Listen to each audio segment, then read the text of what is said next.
ঠিক এক বছরের মাথায় ফিরল ভয়াবহ রেল দুর্ঘটনার স্মৃতি। গত বছর 2রা জুন করমণ্ডল এক্সপ্রেসের দুর্ঘটনার এবার ঘটনাস্থল উত্তরবঙ্গ। ফাঁসি দেওয়ার কাছে শিয়ালদামুখী কাঞ্চনজঙ্ঘা এক্সপ্রেসে ধাক্কা মারল মালগাড়ি।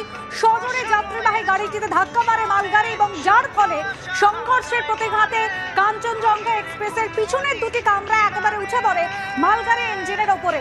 আমাদের প্রতিনিধি সনদ ঝা ইতিমধ্যেই রয়েছেন আমাদের সঙ্গে টেলিফোন লাইনে। সনদ, ইতিমধ্যে মৃতের সংখ্যা বেড়ে হয়েছে 6, অন্তত পক্ষে 41 জন যাত্রী আহত হয়েছেন বলে আশঙ্কা করা হচ্ছে। আর কি জানা যাচ্ছে রেল কর্তৃপক্ষের তরফে? দেখো, এখনো পর্যন্ত 6 জন মৃতদেহ উত্তরবঙ্গ মেডিকেল কলেজ হাসপাতালে নিয়ে যাওয়া হয়েছে। 41 জন আহত ভর্তি হয়েছে। কিন্তু এই ইতিমধ্যে কিন্তু আরো কিছু আহত যাত্রী তাদের নিয়ে আসা হচ্ছে। এবং 2 জনের নাম জানা গেছে। একজনের নাম হচ্ছে আশিস দে, উনি হচ্ছেন এই যে কাঞ্চনজঙ্ঘা এক্সপ্রেস তার গার্ড,